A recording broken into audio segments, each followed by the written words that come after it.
आपको मिल जाएंगे।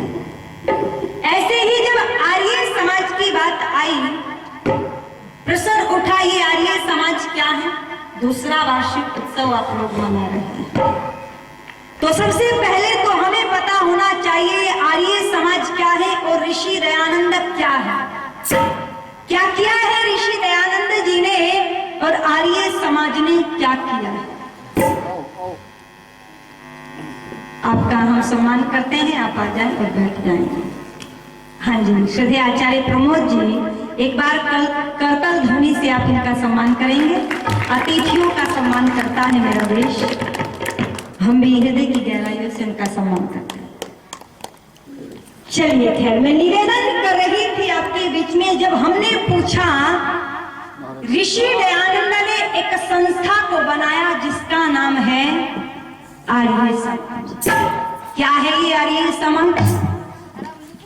तो जो पक्षी लोग थे उन्होंने कहा आंदोलन है आर्य समाज, संस्था है आर्य समाज, समाज को सुधारने का काम करता है आर्य समाज। और जो विपक्षी थे उन्होंने क्या कहा?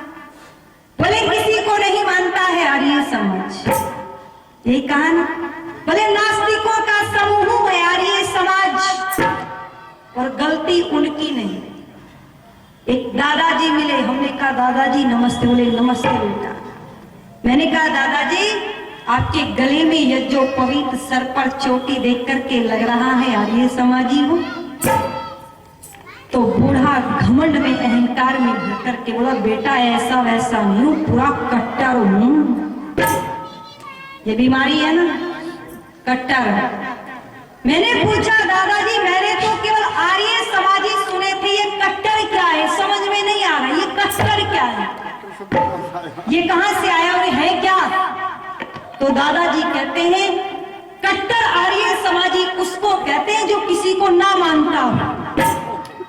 मैं किसी चीज को नहीं मानता, कमाल हो गया। मैंने कहा दादाजी गड़बड़ तो यहीं से हो गई। अपने आप को कट्टर कहने वाले हम कहते हैं हम किसी को भी नहीं मानते, पर मैं कहा करती हूं अरे आर्य समाज वो संस्था है, ना तो नास्तिकों का समूह है, ना ये वो संस्था है जो किसी को नहीं मानती। अरे अगर ईश्वर जीव प्रकृति को मानता है तो केवल आर्य समाजी विचारधारा के लोग मानते हैं। तो लोग कहते हैं आर्य समाज मानता कुछ नहीं। अरे यदि एक ईश्वर की उपासना को मानता है तो आर्य समाजी विचारधारा के लोग मानते हैं। और मैं कह दूं तो कोई मुझे संकोच नहीं होगा, अगर वास्तविक मूर्ति की पूजा करता है तो केवल आर्य समाज करता है। और मैं निवेदन कर देना चाहती हूं आपके बीच में, मैं नहीं कह रही हूं, पंडित मदन मोहन मालवीय जी इलाहाबाद के कुंभ के मेले में व्याख्यान करते हुए कह रहे हैं। और क्या कहते हैं? माइक को हाथ में लेकर के ऊंची आवाज में बोल करके कहते हैं ए आर्यो तुम दौड़ते रहो, जब तक तुम दौड़ते रहोगे तब तक ये हिंदू समाज चलता रहेगा। ए आर्यो जिस दिन तुमने चलना शुरू कर दिया उस दिन हिंदू समाज खड़ा हो जाएगा। फिर कहते हैं हे आर्यो जिस दिन तुम खड़े हो गए उस दिन हिंदू समाज बैठ जाएगा। फिर कहते हैं हे आर्यो जिस दिन तुम बैठ गए हिंदू समाज लेट जाएगा, और जिस दिन आर्यो तुम लेट जाओगे उस दिन हिंदू समाज सो जाएगा। और फिर कह दिया है आर्यो यदि तुम सो गए तो उस दिन हिंदू समाज मर जाएगा, फिर हिंदू समाज का कोई अस्तित्व नहीं होगा। यह है आर्य समाज, यह है आर्य समाज का महत्व। अरे हैदराबाद के निजाम ने जब मंदिरों में घंटे और घड़ियाल बजाने पर रोक लगा दी थी तो सबसे ज्यादा अपने प्राणों का बलिदान करने वाले कौन थे? आर्य समाजी थे। और लोग कहते हैं आर्य समाजी मानते नहीं। अरे मैं निवेदन कर दूं जब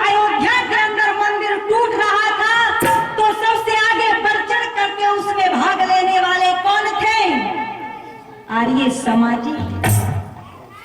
और मैं कह देना चाहती हूँ, कई बार भ्रांति हो जाया करती है, बस ऐसी ही भ्रांति हो रही है आर्य समाज के बारे में।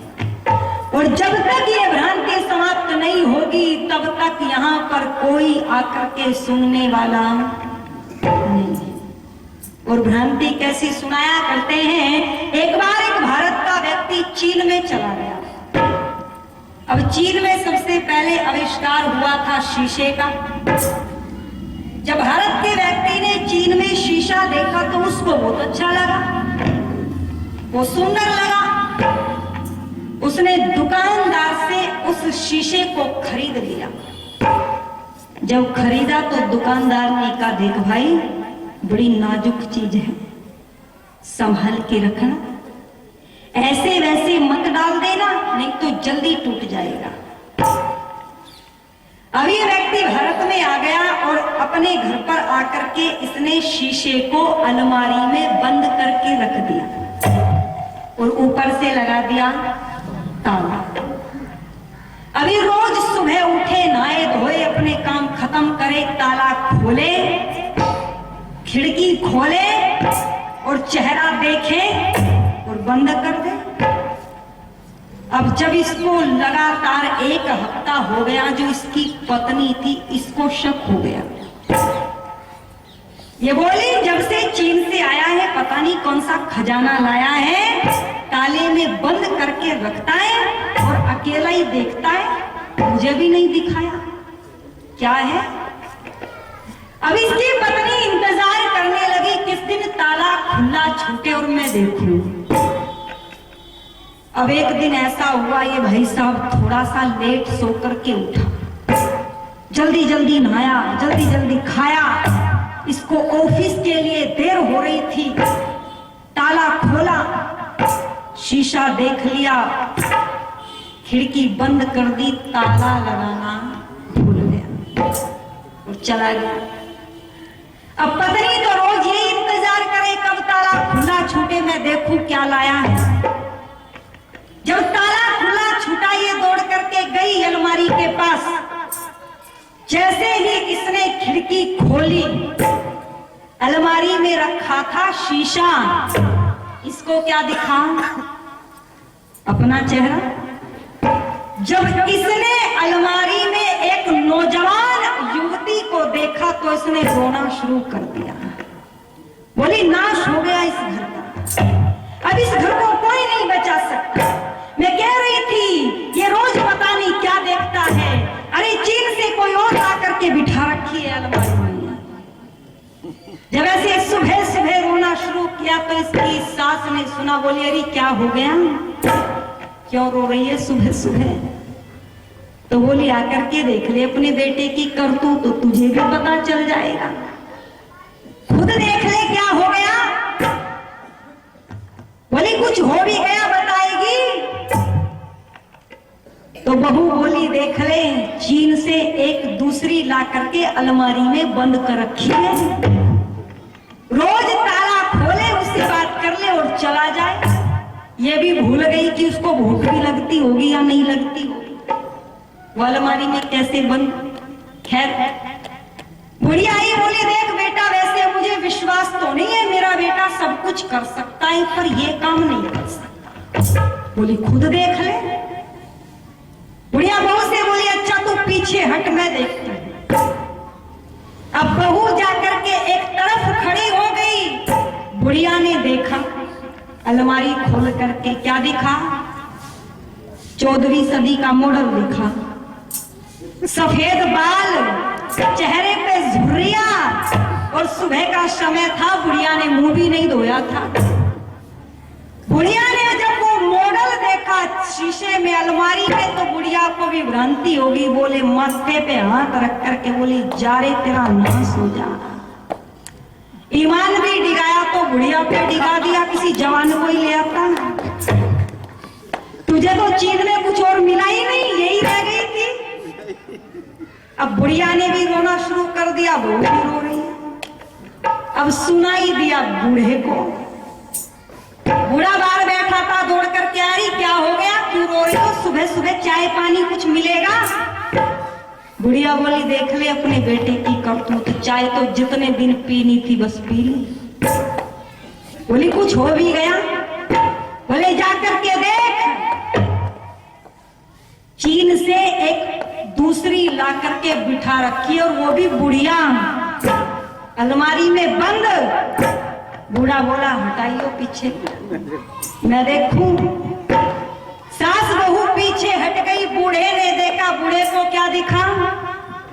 वही वाला मॉडल, सफेद बाल, चेहरे पे झुर्रियां, सफेद सफेद मूछे। और जब बूढ़े ने शीशे में देखा तो बूढ़ा कहने लगा, अच्छा चीन में मूछों वाली औरत होती है, ये तो मैंने पहली बार देखा है। अच्छा तीनों गलत तो नहीं थे ना, और सही भी नहीं थे। गलती किसकी है? शीशे की गलती है क्या? नहीं, शीशे में जैसा देखेंगे वैसा दिखाई देगा।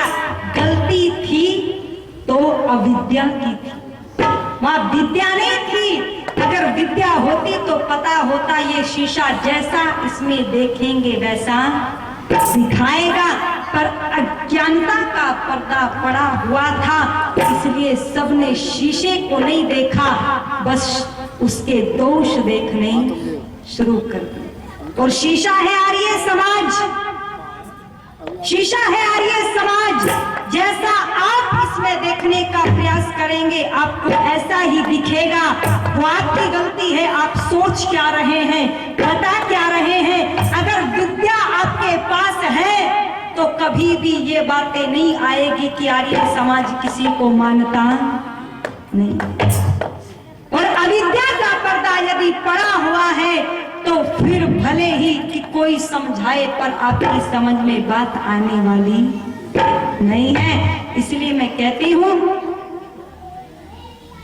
इसीलिए मैं वर्णन कर रही थी, भ्रांति कई बार हो जाया करती है, पर चर्चा कर रही थी आपके बीच में और कह देना चाहती हूँ आर्य समाज का बहुत बड़ा योगदान है समाज में। ऋषि दयानंद ने 1875 में आर्य समाज रूपी एक संस्था को बनाया था ताकि आने वाले लोग, आने वाले मेरे बच्चे परेशान ना हो। लेकिन आज संगठन की बात चल रही थी अभी, आज आर्यों में ही संगठन दिखाई नहीं देता तो दूसरों की क्या बात करते हैं। अरे मैं निवेदन कर देना चाहती हूँ, यदि झाड़ू की एक तिल्ली से कचरा साफ करना चाहोगे तो साफ नहीं होगा, तिल्ली टूट जाएगी। और यदि कचरा साफ करना है तो तिल्लियों को इकट्ठा करके झाड़ू बना दो, कचरा ठहरने वाला नहीं है। आज समाज में भी कचरा भरा पड़ा है और इस कचरे को यदि साफ करना है तो ऐसे मत करो एक तिल्ली लेकर के मैं करूंगा, सब एक साथ इकट्ठे होकर के करो तो कचरा अपने आप समाप्त हो जाएगा। इसीलिए कवि ने लिखा है क्या, जगे को जगाने वाला आर्य समाज है, जगे की आवाज है आर्य समाज है। जगे को जगाने वाला आर्य समाज है, आर्य समाज है, जगे की आवाज है, आर्य समाज है, ये जग की आवाज है।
नारी वेदों की ऋचाओं का पाठ करती है तो किसकी देन है? क्या कहा?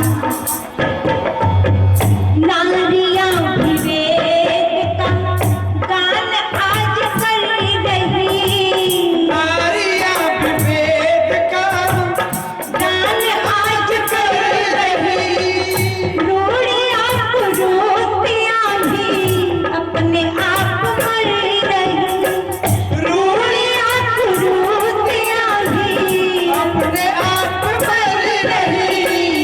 वेद के प्रकाश का जो,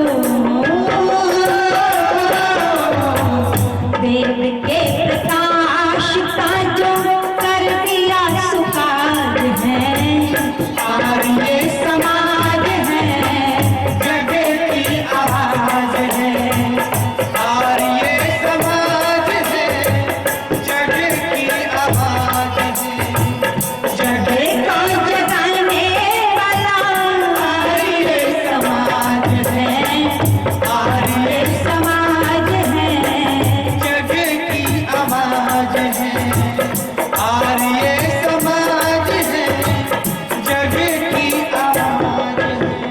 और क्या किया है? सुनो, 7,32,600 क्रांतिकारियों को तैयार किया था। ये कौन थे? आजादी की लड़ाई में भाग लेने वाले वो क्रांतिकारी थे। अरे मृत्यु के बाद जब उनकी काल कोठरियों को टटोला जाता था तो जेल में से सत्याग्रह प्रकाश निकलते, कंधे पर यह जो पवित्र सर पर चोटी लहराती थी। और क्या किया है उन्होंने और आर्य समाज ने? कौन है जो आर्यों की भावना जगा गया? कौन है जो आर्यों की भावना जगा गया? कौन से हमको जूझना सिखा गया? कौन से हमको जूझना सिखा गया? श्रद्धानंद लेख राम हो, श्रद्धानंद लेख राम गुरु हंस राज है, आर्य समाज है, जग की आवाज है, आर्य समाज है, जग की आवाज है, जग को जगाने वाला आर्य समाज है, जग की आवाज है, आर्य समाज है, जग की आवाज है, आर्य समाज है। और क्या किया? देश हित में बार दी अनेकों जवानियां, देश हित में मार दी थी अनेकों जवानियां, रक्त से लिखी अपनी खून की कहानियां, रक्त से लिखी अपने खून की कहानियां, राजपथ लुटा के राजपथ लुटा के फिर आया संविधान है, आर्य समाज है, जग की आवाज है, आर्य समाज है, जग की आवाज है, जग को जगाने वाला आर्य समाज है, जग समाज है, जग की आवाज है, आर्य समाज है, जग की आवाज है, आर्य समाज है, जग की आवाज है, आर्य समाज है, जग की आवाज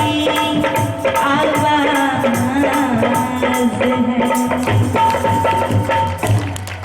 बोले ये था आर्य समाज का प्रभाव। और इतना ही नहीं, हमने लाला लाजपत राय से पूछा, लाला जी, आपका काम नहीं था यशपाल जी, श्रद्धेय श्री यशपाल जी 20 रुपए से सम्मान कर रहे हैं। मैं आपका धन्यवाद करती हूँ। लाला जी, आप तो बाजार में बैठकर के दुकान पर केवल व्यापार कर सकते हैं, पर ऐसी क्रांति किसने भरी? हमारे भाई साहब 101 रुपया देकर के सम्मान कर रहे हैं। मैं आपका धन्यवाद करती हूँ। लाला लाजपत राय शेर की भांति हुंकार लगा करके कहते हैं कि अरे आर्य समाज मेरी माँ है और ऋषि दयानंद मेरे धर्म के पिता है। और जिस गांव में आर्य समाज होता है, जरा देखना उस गांव के बच्चे कैसे बनते हैं। अपने नाम यदि सुना हो, एक घटना मुझे याद आ रही है छोटी सी। राम प्रसाद बिस्मिल सुना है ना बेटा? बात नहीं। राम प्रसाद बिस्मिल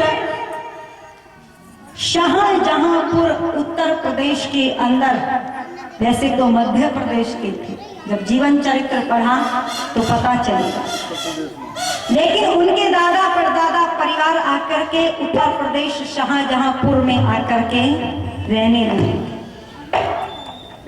राम प्रसाद बिस्मिल फांसी लगने से 3 दिन पहले जेल के अंदर एक पुस्तक लिखते हैं। मात्र छोटी सी पुस्तक है जिसका मूल्य आज 30 रुपए है। आज की डेट में मेरे पास है, जिसको देखनी है वो देख भी सकता है। राम प्रसाद बिस्मिल उसके अंदर एक घटना का वर्णन कर रहे हैं। कोई बात नहीं, कोई बात नहीं, ये सुन रहे हैं, ऐसे ही तो बिस्मिल ने सुना था। सुनो, मैं वही बात बता रही हूँ। राम प्रसाद बिस्मिल कहता है, बचपन में मुझे 2 बुरी आदतों ने आकर के घेर लिया। कौन सी बुरी आदत? संगत का प्रभाव। अभी सुन रहे थे आप।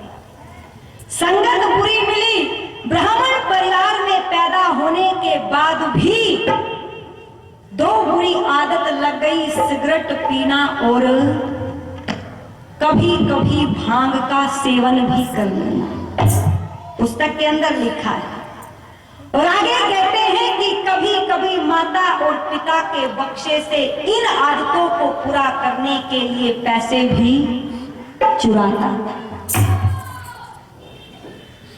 लेकिन एक दिन स्कूल से छुट्टी जल्दी हो गई, आते आते एक शब्द कानों में पड़ा। शब्द बहुत अच्छा लगा। उस वाणी की ओर मैं खिंचता जब चला गया तो उस वाणी ने जाकर के मुझे आर्य समाज मॉडल टाउन शाहजहांपुर के अंदर छोड़ा। बड़े सत्संग चल रहा था, भीड़ लग रही थी, लोग सुन रहे थे। बिस्मिल कहता है, मैं सबसे पीछे जाकर के बैठ गया। विचारों को मैंने सुना तो बहुत अच्छे लगे। संस्कार जागृत हो रहे थे। देखो बिस्मिल के। बिस्मिल कहता है, जब प्रवचन समाप्त हुआ तो अंत में स्वामी जी ने एक विनम्र प्रार्थना की और कहा, जितने लोग यहाँ पर उपस्थित हैं वो पुस्तक लेकर के हमारे भाई आए हैं, उनसे सत्यार्थ प्रकाश लेकर के जाना। बिस्मिल कहता है, सत्यार्थ प्रकाश का नाम सुना तो मन में इच्छा पैदा हो। सोचा देखना चाहिए, क्योंकि पढ़ने का शौक बिस्मिल को था। वो गंदे गंदे उपन्यास लेकर के पढ़ता था। पढ़ने वालों को जो शौक होता है, वो चाहे अच्छी पुस्तक हो या बुरी पुस्तक हो, वो पढ़ने में कंजूसी नहीं करता। बिस्मिल कहता है, पढ़ने का शौक तो था, पर जब सत्यार्थ प्रकाश का नाम सुना तो मन में इच्छा हुई पढ़ना चाहिए। बिस्मिल कहता है, सबसे पहले जाकर के मैंने सत्यार्थ प्रकाश खरीदा। और सुनो आर्य समाज का प्रभाव, सत्यार्थ प्रकाश का प्रभाव, ऋषि दयानंद का प्रभाव, अरे सत्संग का प्रभाव। बिस्मिल कहता है जैसे जैसे मैंने सत्यार्थ प्रकाश को पढ़ना शुरू किया, वैसे वैसे मेरे जीवन की बुराइयां खत्म होनी शुरू हो गई। बीड़ी सिगरेट छूट गया, चोरी की आदत छूट गई, संध्या करता, यज्ञ में जाता, व्यायाम करता। बिस्मिल कहता है परमात्मा ने शरीर तो बहुत अच्छा दिया था, पर नशे के कारण मैंने उस शरीर की कदर नहीं कर रखी थी। अरे जब नशा छूट गया, व्यायाम करना शुरू कर दिया, तो शरीर निकल करके सामने आ गया और हष्ट पुष्ट सुंदर नौजवान बनकर के तैयार हो गया। पर बिस्मिल कहता है उन दिनों आर्य समाज एक ऐसी संस्था का नाम था जो अंग्रेजों से बगावत करती थी। कहता है बिस्मिल जब किसी व्यक्ति ने आकर के पिताजी से शिकायत कर दी और कहा तुम्हारा बेटा बिगड़ गया है, आर्य समाज में जाता है बचा लो, फांसी पर चढ़ेगा। अरे पिता को पुत्र का मोह, शाम का समय हल्की हल्की बारिश हो रही थी और बिस्मिल कहता है छत से उतर करके जैसे मैं आर्य समाज के लिए जाने लगा, पिता ने आवाज लगाई, बोला कहा ठहरो। मैं रुक गया। पिता बोले कहाँ जा रहे हो बिस्मिल? मैंने पिता से कहा पिताजी आर्य समाज में जा रहा हूं। पिताजी ने कहा बिस्मिल आर्य समाज को छोड़ दो। मैंने कहा पिताजी से पिताजी मैं आर्य समाज को नहीं छोड़ सकता। बिस्मिल कहते हैं पिताजी ने कमाल कर दिया, क्रोध में भर करके मुझे डराने के लिए पिताजी ने कहा बिस्मिल या तो मेरा घर छोड़ दे या आर्य समाज को छोड़ दे। पर बिस्मिल कहता है ऋषि दयानंद का जादू सर पर चढ़कर के बोल उठा, सत्यार्थ प्रकाश का प्रभाव सर चढ़ करके बोल उठा और मेरे गुरु आचार्य सोमदेव का प्रभाव सर चढ़ करके बोल उठा। मैंने पिताजी से कह दिया पिताजी घर छोड़ सकता हूँ पर आर्य समाज को नहीं छोड़ सकता। पर बिस्मिल लिखता है कमाल हो गया। पिताजी ने कहा बिस्मिल फिर खड़े क्यों हो, छोड़ दो, कर क्या रहे हो, छोड़ दो। बिस्मिल कहता है जैसे ही मैंने घर से बाहर कदम रखने का प्रयास किया फिर आवाज आई ठहरो। मैंने सोचा पिता है, हृदय पिघल गया होगा, रोक रहे होंगे। पर बिस्मिल लिखता है कमाल कर दिया पिताजी ने। पिताजी बोले अरे ओ बिस्मिल, जिन कपड़ों को पहन करके जा रहा है ये मेरी कमाई के हैं। बिस्मिल यदि मेरे घर से पैर बाहर रखा तो कपड़े भी उतारने पड़ेंगे। राम प्रसाद बिस्मिल कहता है ऋषि दयानंद का जादू सर चढ़ करके बोल रहा था, दरवाजे पर खड़े खड़े मैंने सारे कपड़े उतार दिए। मां खड़ी होकर के पूरी घटना को देख रही थी। जब शरीर पर 2 कपड़े बचे तो मां ने पिता से कहा इतने कठोर मत बनो, 2 कपड़े तो बच्चे के शरीर पर रहने दो। पिताजी कुछ नहीं बोले पर बिस्मिल कहता है मैं बोला। मैंने कहा पिताजी आर्य समाज में जाकर के आपके ये वाले कपड़े भी वापस कर दूंगा। जरा देखना राम प्रसाद बिस्मिल जो बुराइयों की सीढ़ियों के डंडों को चढ़ना शुरू कर दिया था, आर्य समाज के प्रभाव में आकर के फिर क्या करता है। अरे जब काकोरी कांड में बंदी बना लिया जाता है, जेलर कहता है बिस्मिल बोलो तुम्हारी अंतिम इच्छा, तो इतना लीडर होकर के कहता है जेलर छोड़ दो मेरे देश को, यही है अंतिम इच्छा।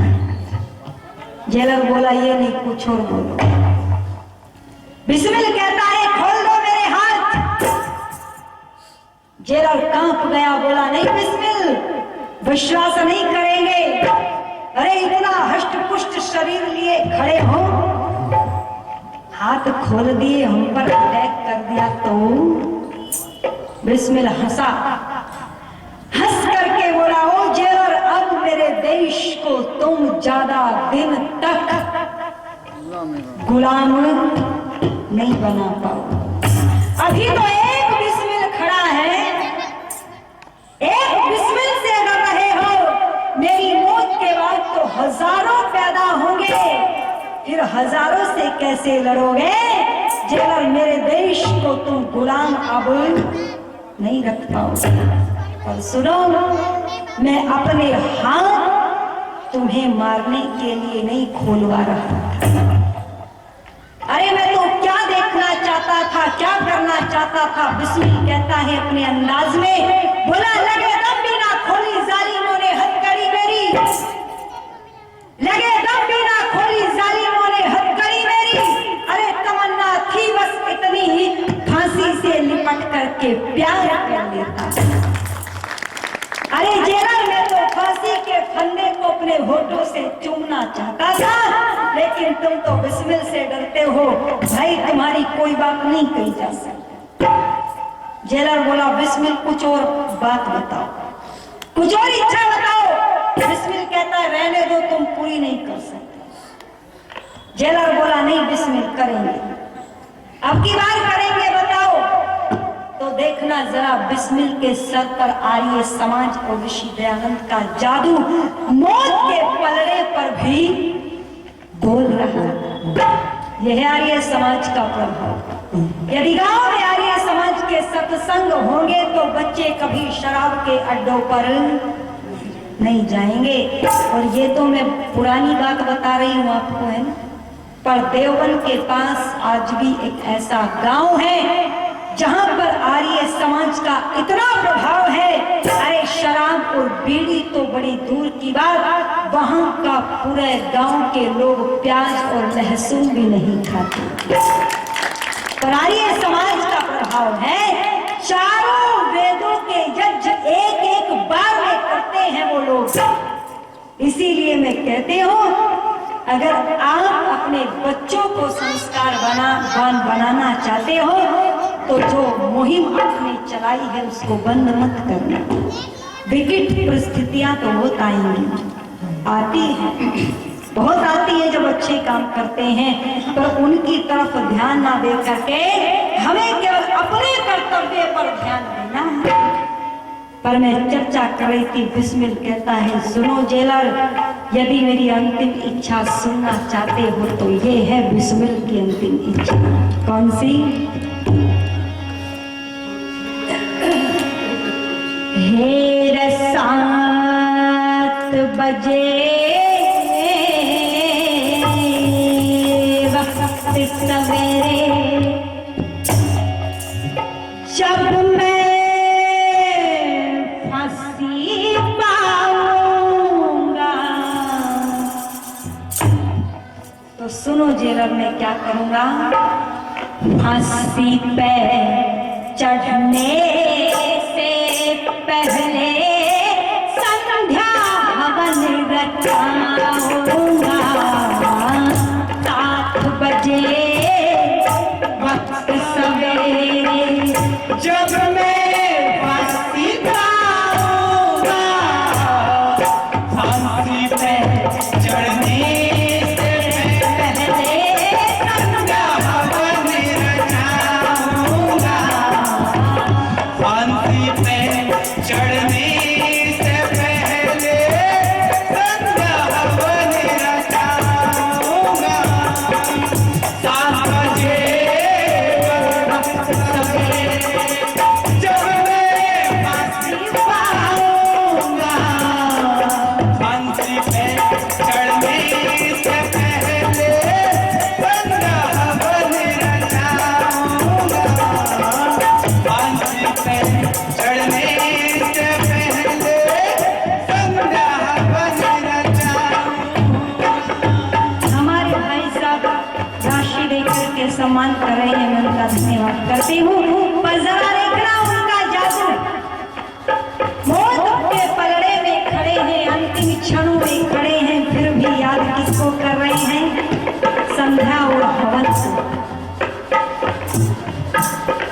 श्रद्धेय श्री हीरा सिंह जी मुख्य अतिथि हैं आज के सभा के। 100 रुपये देकर के सम्मान कर रहे हैं, मैं उनका धन्यवाद करती हूँ। और क्या कहता है, आप होंगे सैकड़ों शस्त्र बंद, जान अकेली है जिसको तुमने मृत्यु समझा।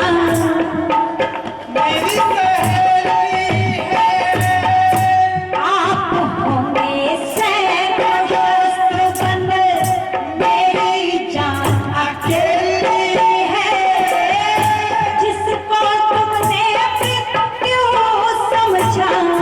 वो तो मेरी सहेली है, चले काटी भूखा मरा मैं, चले काटी भूखा मैं सकल तबाही झेलनी है, अंतिम था हथियार फांसी का, वो गला सुर लेली है, वो गला सुर लेली रे। फांसी का मुझे डर है,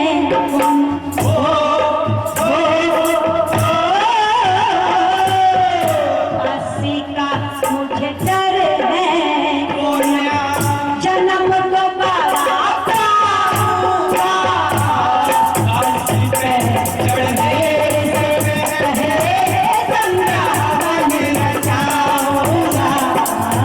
7 बजे रात का जब मैं फांसी पाऊंगा, फांसी पे चढ़ने से पहले वृंदावन न जाऊंगा। फांसी पे चढ़ने से पहले वृंदावन न जाऊंगा। कहता है जेलर बिस्मिल की अंतिम इच्छा तो सुन लो एक बार। और कौन सी है मेरी अंतिम इच्छा,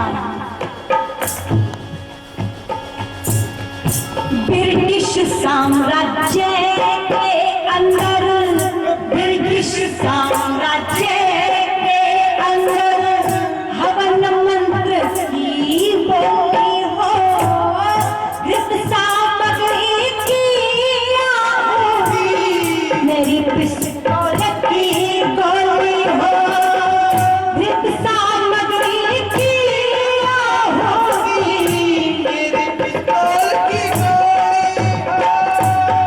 आजादी के जंग में लड़े जो, आजादी के जंग में लड़े जो नौजवानों की टोली हो, होली में जो खून बहेगा, होली में रंगे रोड़ी हो, होली में रंगे रोड़ी हो। इस होली को आप देखना,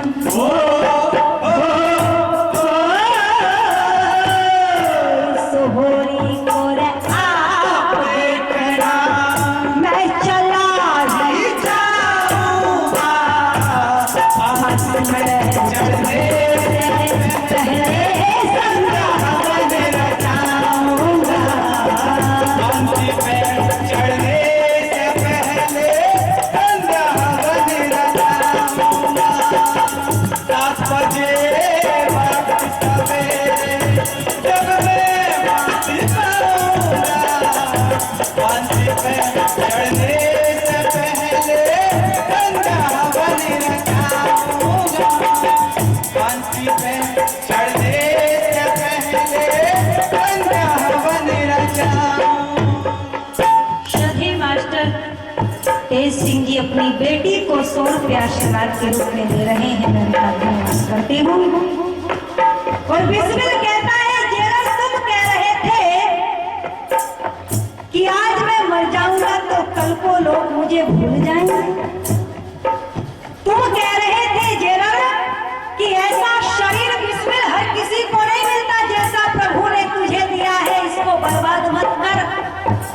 अरे शादी करके आराम से धन कमा करके रहे। पर सुनो जेलर, अगर आज एक बिस्मिल मरता है तो कल हजारों पैदा होंगे। क्यों होंगे? क्योंकि मुझे विश्वास है कैसा,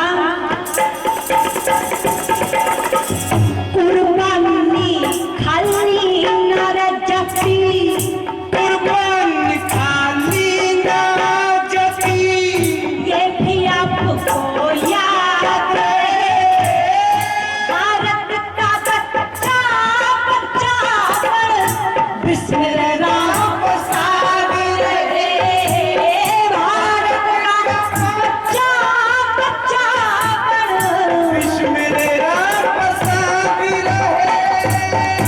जब तक गोरे रहे हिंद में, जब तक गोरे रहे हिंद में लड़ने को सिंगना भी रहे। इन गौरों की हुकूमत को मत देश मेरा बरदार रहे, देश मेरा। भारत के कोने कोने में